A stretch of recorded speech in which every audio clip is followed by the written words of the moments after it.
Halo adik-adik. Wah, selamat hari Minggu, selamat pagi. Minggu ini kita ketemu lagi ya. Kita mau bersama-sama datang ke hadirat Tuhan. Kita mau sama-sama beribadah. Sebelumnya kita masuk dalam doa dulu ya. Yuk, mari kita berdoa. Bapa di dalam surga, terima kasih Tuhan buat pagi hari yang baru, untuk tubuh yang sehat yang Tuhan sudah karuniakan kepada setiap kami, sehingga hari ini kami semua bisa datang beribadah ke hadirat Tuhan. Bapa dalam surga, kami berdoa Tuhan untuk ibadah pada hari ini supaya bisa berjalan dengan baik, berjalan dengan lancar. Tuhan juga berikan kami hati yang mau menyembah dan hati yang mau mendengar. Terima kasih Bapa, ya dalam nama Tuhan Yesus kami berdoa dan mengucap syukur. Amin. Oke adik-adik, sekarang kita mau angkat satu pujian, judulnya adalah Allah yang setia. Nah adik-adik semua tahu lagunya ya, kita nyanyi bareng-bareng ya.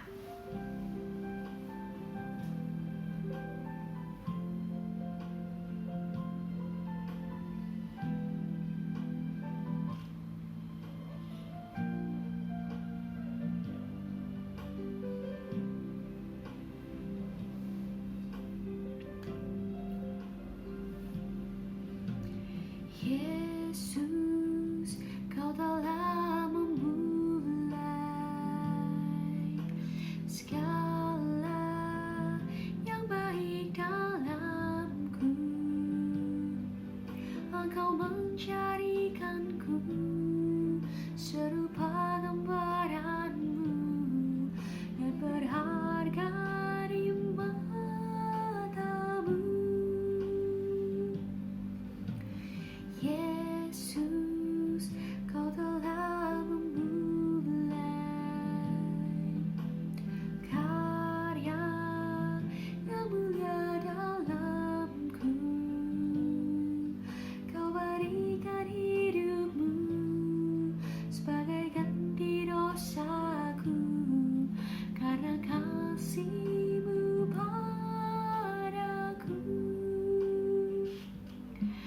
Sekarang ku memuji-Mu, Allah yang setia, yang tak pernah meninggalkan perbuatan tangan-Mu. Sekarang ku menyembah-Mu, Allah yang mulia, sempurnakan segenap hidupku agar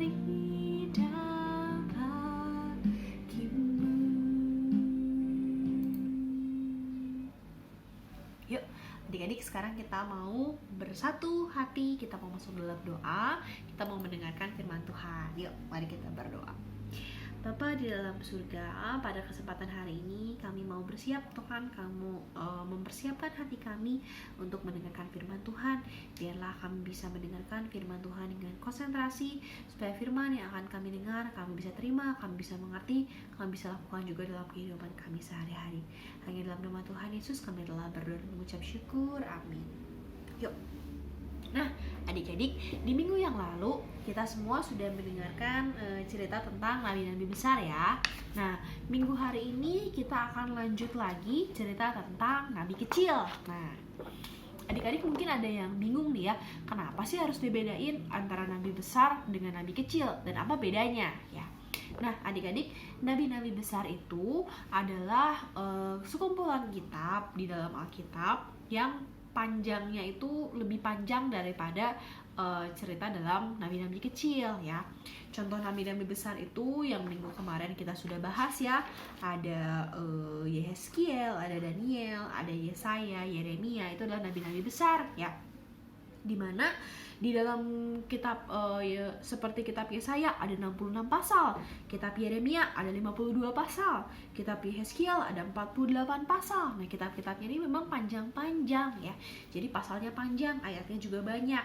Tetapi kalau dalam nabi-nabi kecil itu memang jumlah pasalnya sedikit ya, seperti misalnya kitab Hosea itu cuma 14 pasal, kitab Obadya hanya ada 1 pasal ya. Nah, jadi memang itu dibedakan berdasarkan panjangnya saja ya. Tapi seringkali nih kita dengar kalau kata-kata yang kecil itu sepertinya kurang penting gitu ya, kayaknya yang besar tuh lebih hebat, lebih penting. Nah, tapi tidak ya. Dalam Alkitab ini semua nabi-nabi itu penting, masing-masing punya pesan tersendiri yang Tuhan ingin sampaikan lewat mereka ya. Jadi meskipun ada nabi-nabi besar, nabi-nabi kecil, bukan berarti mereka dibedakan dari pentingnya ya, tapi hanya dibedakan berdasarkan jumlah pasalnya atau panjang kitabnya saja ya. Nah, adik-adik, di sini kita mau membahas hari ini ya tentang 4 kitab nabi-nabi kecil pertama ya yang ada dalam Alkitab. Jadi nabi-nabi kecil itu kitabnya ada 12 buah kitab ya. Hari ini kita akan bahas 4 kitab pertama dulu, yaitu ada dari Obadya, kemudian Yoel, Amos, dan juga Hosea ya. Kita mau bahas masing-masing bagaimana mereka itu dipakai oleh Tuhan untuk mengingatkan bangsa Israel dan Yehuda ya.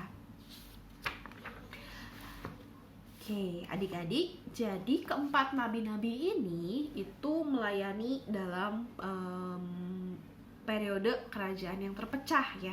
Jadi ingat nggak adik-adik, ada 2 kerajaan nih. Di sini ya. Mana ya? Di sini ya. Ada 2 kerajaan di sini, ada kerajaan Israel yang di atas dan ada kerajaan Yehuda yang di bawah sini ya.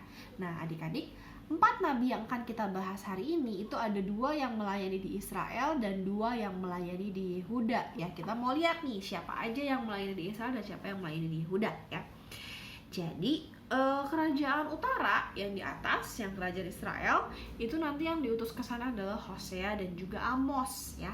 Sedangkan untuk kerajaan selatan, yaitu kerajaan Yehuda, yang diutus adalah Yoel dan Obadya. Nah, pertama-tama kita mau bahas dulu mulai dari kitab Hosea ya. Siapakah Hosea ini? Oke, adik-adik, Hosea itu terkenal dengan kisahnya sebagai suami yang setia ya. Sebelum kita masuk dalam kisah suami yang setia nih, adik-adik pernah nggak merasa dikhianati oleh mungkin teman kalian atau mungkin pacar kalian ya? Mungkin adik-adik ada yang pernah merasa tadinya dia sahabatan sama aku, tapi terus dia berkhianat ya, dia akhirnya berteman dengan orang lain, kemudian aku ditinggalkan. Pernah nggak adik-adik merasa seperti itu? Mungkin pernah ya.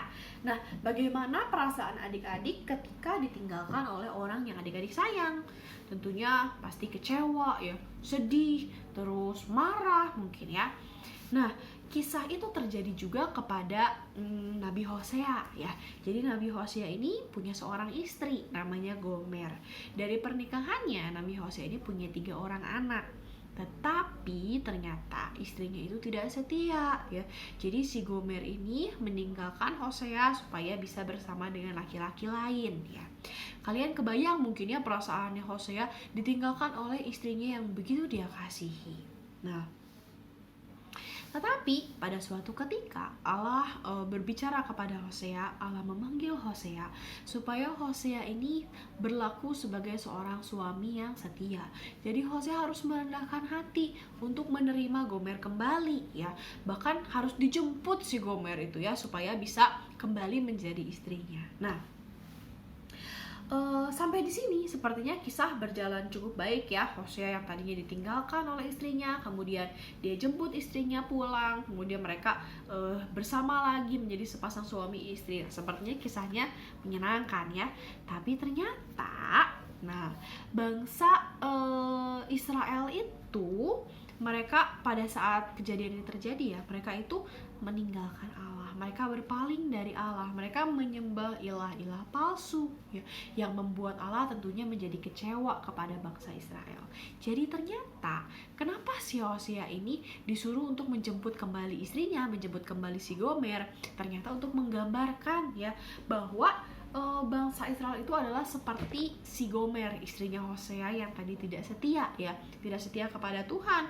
Jadi bangsa Israel ini seringkali berpaling daripada Tuhan, meninggalkan Tuhan. Sedangkan Allah itu adalah sebagai seorang suami yang tadi setia ya, suami yang baik hati tadi ya.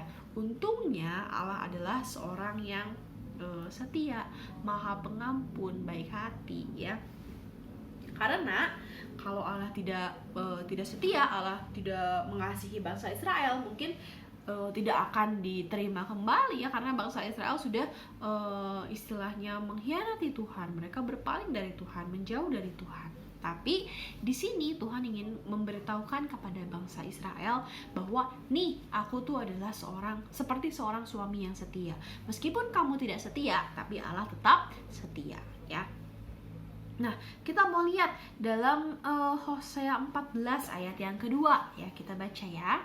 Hosea 14 ayat yang kedua. Bertobatlah, hai Israel, kepada Tuhan Allahmu, sebab engkau telah tergelincir karena kesalahanmu. Nah, jadi ini adalah pesan yang ingin Allah sampaikan kepada bangsa Israel melalui Hosea, supaya bangsa Israel bertobat dan kembali kepada Allah. Nah, itu tadi kisah tentang Hosea ya, sepenggal kisah tentang Hosea. Kita lanjutkan lagi ya. Kita sekarang mau bahas kisah tentang Yoel. Nah, Yoel ini adalah yang diutus ke kerajaan Yehuda di sebelah selatan.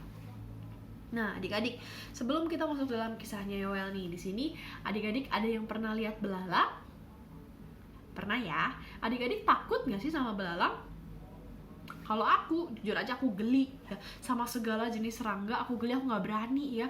Dulu pas zaman SMA tuh ya, ada praktikum harus pegang belalang. Oh, aku tidak berani ya. Aku sangat-sangat takut ya sama belalang, kecoa, pokoknya segala jenis serangga itu mengerikan ya.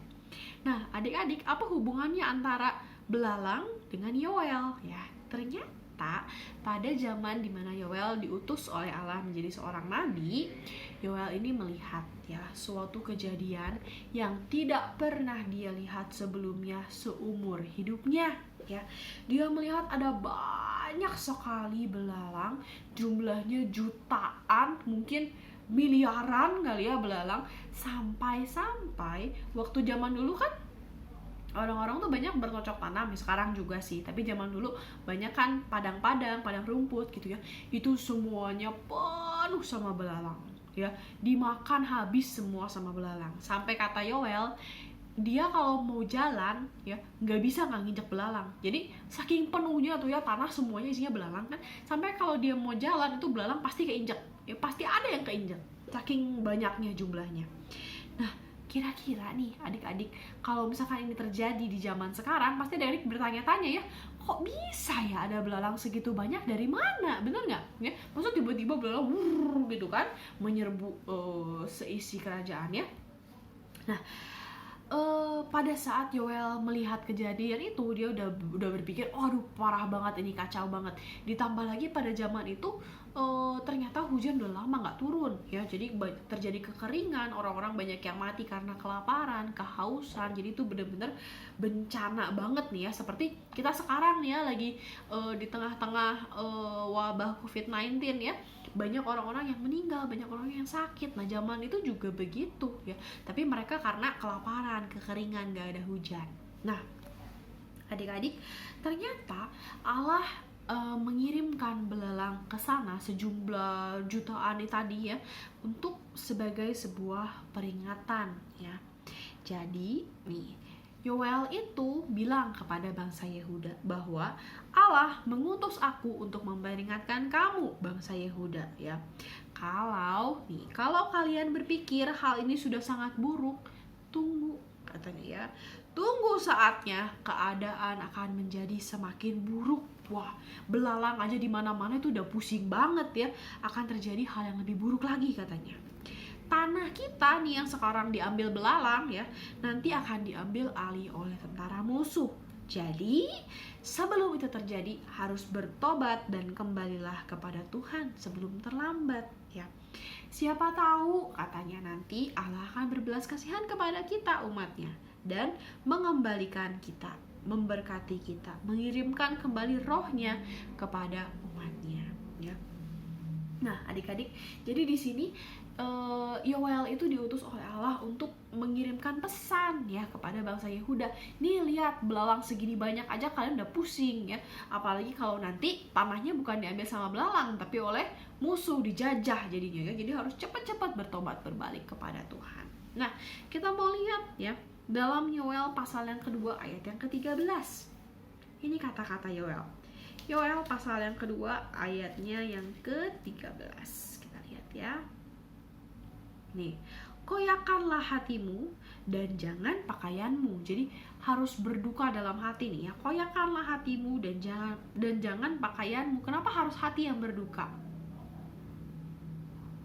Supaya kalau hati berduka itu berarti kita menyadari kesalahan ya. Jadi harus koyakan hati, kemudian berbaliklah kepada Tuhan Allahmu, sebab Ia pengasih dan penyayang, panjang sabar dan berlimpah kasih setia, dan Ia menyesal karena hukumannya ya.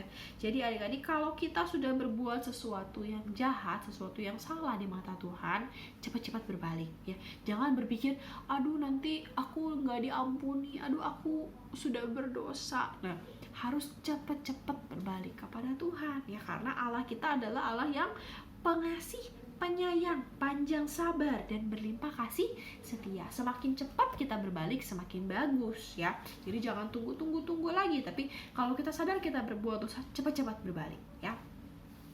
Seperti ini nih si Yoel, dia mumpung sekarang masih di tangan belalang nih tanahnya ya, kita cepat-cepat berbalik, bertobat kepada Tuhan sebelum nanti diambil oleh musuh, sebelum kita dijajah ya. Nah, kemudian yang ketiga kita mau bahas kisahnya Amos ya. Amos ini adalah seorang gembala, adik-adik ya. Adik-adik mungkin pernah lihat kambing, domba ya. Kalau jumlahnya satu mungkin masih gampang ya, tinggal ditaliin atau di kasih kalung gitu ya, bisa digiring. Tapi kalau jumlahnya banyak, kebayang nggak betapa beratnya tugas seorang gembala ya. Mungkin kalau zaman sekarang dikandangin ya si domba-dombanya, betul, kita yang kasih bawain makanannya. Tapi kalau zaman dulu enggak ya, si domba-domba ini yang harus dibawa ke padang, nanti mereka makan sendiri ya. Dan tugasnya seorang gembala ini sebetulnya berat. Kadang-kadang ada dombanya yang nakal ya, yang lari kemana, harus dikejar, ditangkap, dibalikin. Atau ada serigala atau mungkin ada binatang buas lain yang mau menerkam si domba, itu harus lindungin si dombanya ya, supaya jangan sampai termakan. Jadi tugas gembala ini sebetulnya cukup berat, dia harus berani, harus bisa menjadi pelindung ya. Nah, Amos ini nih, Amos bertanya ya, adik-adik pernah nggak kalian ada yang mengembalakan domba? Pekerjaan mengembalakan domba itu adalah pekerjaan yang berat ya, seperti tadi sudah aku jelasin ya. Memang pekerjaannya cukup sulit menjadi seorang gembala. Pada waktu itu Amos ceritanya lagi menggembalakan domba sambil memungut buah ara. Tiba-tiba dia mendengar Allah berbicara. Hei Amos, katanya ya. Si Amos ini dipanggil untuk melakukan sebuah pekerjaan yang ternyata lebih berat daripada menggembalakan domba ya. Si Amos, aduh pekerjaan menggembalakan domba sudah berat, ini ada pekerjaan lebih berat lagi. Kira-kira dikasih tugas apa si Amos? Menggembalakan serigala gitu ya? Enggak ya. Jadi Amos ini dipanggil untuk menjadi seorang nabi. Tapi bukan cuma itu ya, bukan cuma dipanggil seorang nabi. Amos ini dia disuruh sama Tuhan untuk meninggalkan rumahnya dan berjalan sejauh 32 km ke arah utara ke kerajaan di Israel. Untuk apa? Untuk menyampaikan pesan kepada orang-orang di Israel sana yang sudah memberontak kepada Allah ya. Nah, pesannya itu apa? Pesannya bukan pesan yang menyenangkan tentunya ya, tapi pesan yang membuat sebel gitu ya. Karena seperti ini pesannya. Amos bilang kepada bangsa Israel nih ya, Allah akan menghukum kalian atas semua dosa kalian. Orang-orang di Israel itu egois, tamak tuh serakah ya, tidak jujur, dan suka menipu orang miskin, memeras orang miskin. Dan kalian juga pura-pura menyembah Allah, tapi sebenarnya tidak mentaati Allah dalam hati. Kalian seperti tembok yang miring yang harus dirobohkan. Nah, adik-adik bayangkan kalau adik-adik sedang membangun rumah, pengennya rumahnya lurus, berdiri ke atas atau miring seperti menara Pisa ya. Tentunya kita pengen rumahnya lurus ya. Ya mungkin kalau miring ya bagus juga sih, tapi nanti kalau roboh repot ya. Jadi kalau ada miring sedikit harus cepet-cepet diganti, harus cepet-cepet dirobohin ya. Amos bilang, nih orang-orang Israel itu seperti tembok yang miring yang harus dirobohkan. Jadi Allah akan mengirimkan suatu bangsa untuk menghancurkan kalian dan menggoyahkan seisi Israel. Wah, celaka ya. Kalian bayangkan ya, sebuah bangsa yang besar, bangsa Israel, kalau mendengar pesan seperti itu dari seorang pengembara yang rumahnya aja jaraknya 32 km, jadi dia pengembara dari jauh kan datang, tiba-tiba datang bawa pesan yang begitu tidak mengenakan, kira-kira bangsa Israel gimana? Ternyata mereka bukannya takut, mereka bukannya cepat-cepat berbalik kepada Allah. Apa yang mereka lakukan? Usir si Amos. Ini siapa ini ya? Orang dari mana ini datang 32 kilo dari desa mana gitu ya. Tiba-tiba datang bawa kabar buruk lagi ya. Oh, cepat-cepat kita usir lah ya. Cepat-cepat kita suruh keluar dari Israel ya. Akhirnya gimana? Si Amos disuruh pulang sama bangsa di Israel ya.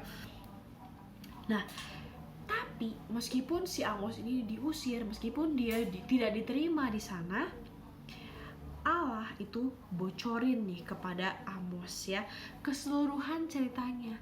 Nanti ke belakang akan terjadi apa? Dibocorin kepada Amos ya, bahwa setelah masa penghakiman nanti Allah akan membawa orang-orang buangan kembali ke negeri mereka untuk membangun kota-kota yang runtuh tadi, untuk membangun kota-kota yang sudah dihancurkan tadi ya, dan untuk tinggal di sana sekali lagi.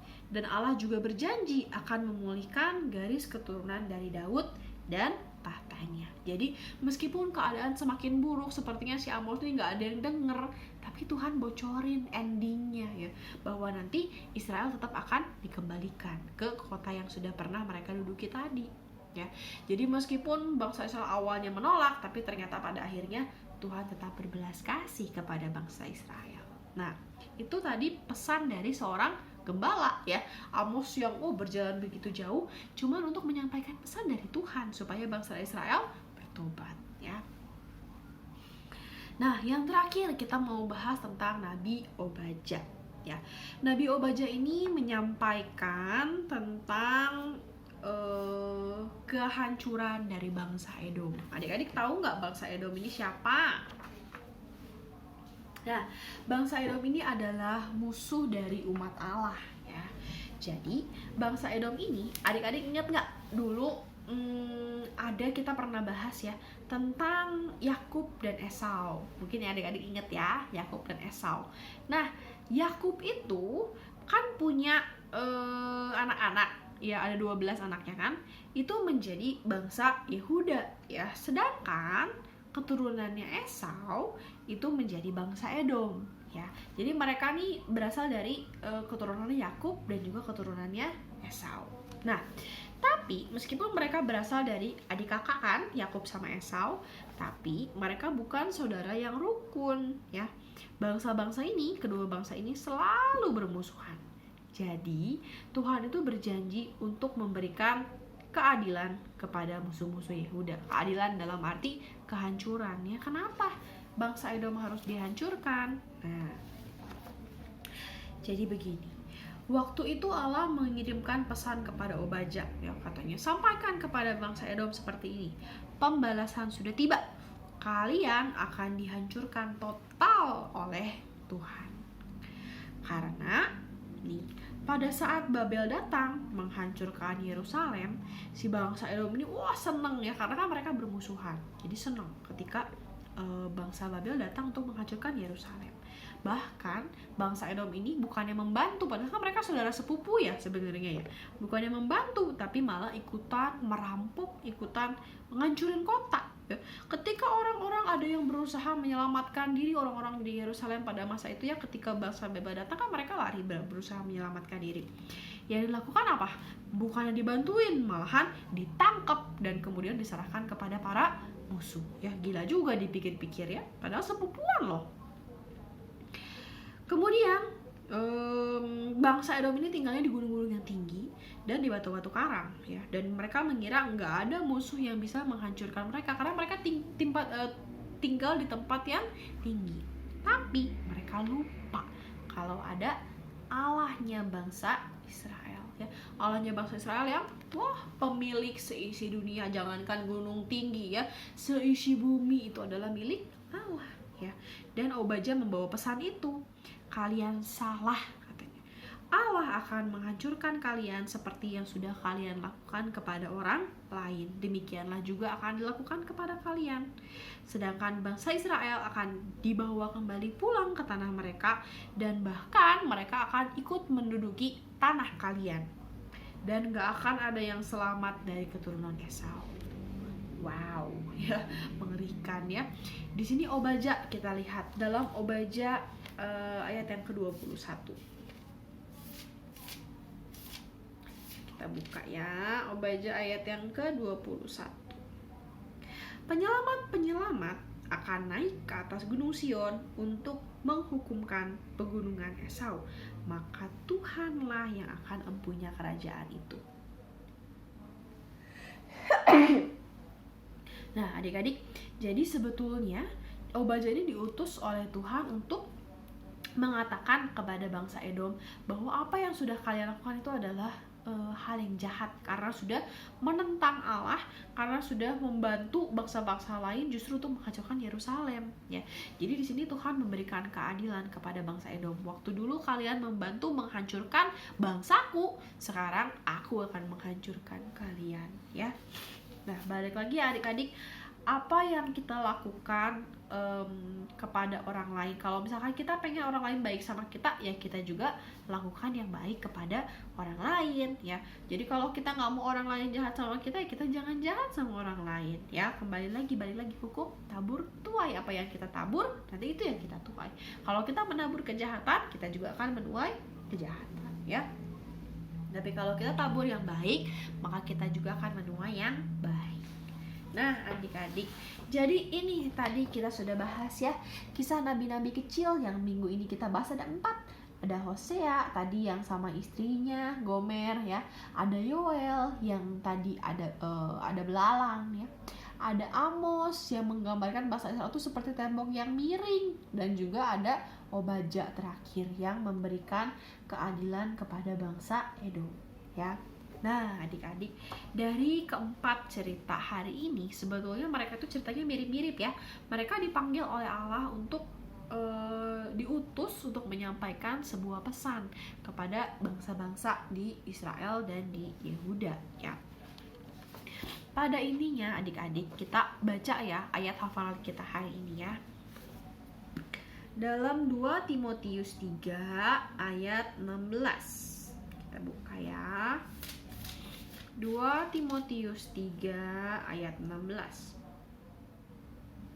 Sudah? Kita baca ya. Segala tulisan yang diilhamkan Allah memang bermanfaat untuk mengajar, untuk menyatakan kesalahan, untuk memperbaiki kelakuan, dan untuk mendidik orang dalam kebenaran. Sekali lagi ya, segala tulisan yang diilhamkan Allah memang bermanfaat untuk mengajar, untuk menyatakan kesalahan, untuk memperbaiki kelakuan, dan untuk mendidik orang dalam kebenaran ya. Jadi hari ini kita belajar nih bahwa seisi Alkitab itu, segala tulisan yang Tuhan sudah ilhamkan melalui Alkitab ini ya, itu akan bermanfaat buat kita ya. Jadi adik-adik, makanya jangan malas membaca Alkitab ya, harus rajin baca Alkitab, harus rajin merenungkan firman Tuhan. Kenapa? Karena balik lagi, manfaatnya adalah untuk kita, supaya kita bisa diajar, dididik, memperbaiki kelakuan kita juga ya. Nah, tadi kita belajar dari Nabi Amos ya, bahwa bangsa Israel itu dikatakan seperti tembok yang miring. Nah, adik-adik bayangkan kalau ada tembok yang miring ya, kemudian ada orang, adik-adik pernah tahu orang yang silindris ya, orang yang matanya silindris itu kalau melihat garis yang miring sepertinya lurus gitu ya, padahal miring, tapi dia melihatnya lurus gitu. Kalau dia melihat garis lurus sepertinya miring gitu ya. Jadi kadang-kadang tuh seperti ada bayangan gitu kalau orang silindris tuh melihatnya seperti itu ya. Nah, kita jangan menjadi orang silindris ya, kita jadinya orang yang lurus. Kalau kita silindris pakai kacamata ya, kacamata dari mana? Kacamata Tuhan ya. Jadi adik-adik, maksudnya adalah kita dalam hidup ini jangan menggunakan insting kita sendiri, jangan menggunakan kebenaran kita sendiri, tapi gunakanlah hukumnya Tuhan ya, gunakanlah ukurannya Tuhan ya. Kalau mau bangun rumah, supaya temboknya nggak miring, itu ada namanya water pass ya. Dia adalah alat untuk menentukan si tembok itu tuh miring atau enggak gitu. Jadi itu nentuinnya pakai itu. Kalau misalkan dia miring, ya harus cepet-cepet dibongkar ya. Nah, kita juga harus punya tuh si water pass itu, atau zaman dulu namanya tali sipat ya. Tali sipat tuh seperti gimana ya? Seperti bandul gitu ya. Jadi kalau misalkan ada tali terus bawahnya ada pemberatnya, kalau misalkan dia temboknya miring, pasti nanti antara si pemberat dan juga temboknya tuh ada jarak. Tapi kalau dia lurus pasti nempel ya.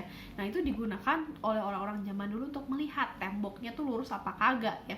Jadi zaman ini kita sudah lebih modern ya, mungkin udah ada alat yang digital gitu ya, atau pakai water pass tadi. Nah, balik lagi, dalam hidup ini kita dalam menentukan hal yang pengen kita lakukan itu jangan berdasarkan kebenaran kita, tapi berdasarkan kebenaran Allah ya. Jangan pakai tali sifatnya kita, tapi pakai tali sifatnya Tuhan, supaya bener nih, kalau memang lurus ya lurus gitu ya. Jangan miring sedikit nggak apa-apa lah, bengkok sedikit nggak apa-apa lah. Oh, kalau misalkan pakai busur derajat tuh ya, miringnya 1 derajat mungkin kelihatannya kecil, tapi kalau diterusin, oh jadinya nanti besar sudutnya ya. Yuk, jadi adik-adik kita hari ini belajar ya, supaya jangan seperti bangsa Israel yang udah salah, udah berbalik dari Tuhan, udah mengkhianati Tuhan, bukannya cepat-cepat bertobat, malah lanjut terus ya, akhirnya harus dihukum oleh Tuhan ya. Ada yang dihukum lewat tadi belalang tadi ya, ada yang akhirnya dijajah. Nah, sebelum itu semua terjadi, kita harus cepat-cepat bertobat sama Tuhan ya. Jadi kalau kita sudah sadar nih, oh aku sudah berdosa, harus cepat-cepat datang kepada Tuhan, mohon ampun, dan jangan melakukannya lagi. Oke? Adik-adik sudah mengerti ya firman Tuhan hari ini. Kita belajar dari 4 nabi-nabi kecil ya, yang kembali mengingatkan kita untuk selalu belajar hidup sesuai dengan standar kebenaran firman Tuhan.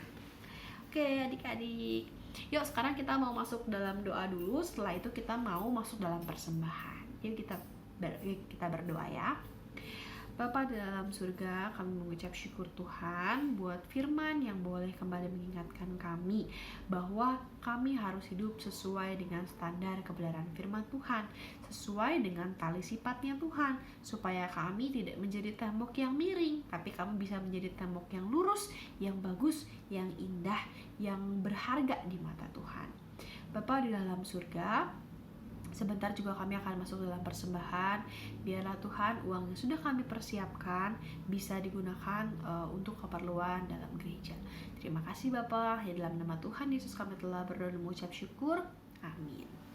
Yuk adik-adik, kita sambil masuk persembahan, kita akan angkat satu pujian ya. Judulnya adalah Kaulah Harapan ya. Kita mau tempatkan Tuhan sebagai pengharapan kita ya, supaya standarnya nih selalu kepada Tuhan, jangan miring-miring lagi ya.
Adik-adik, untuk ibadah hari ini sudah selesai.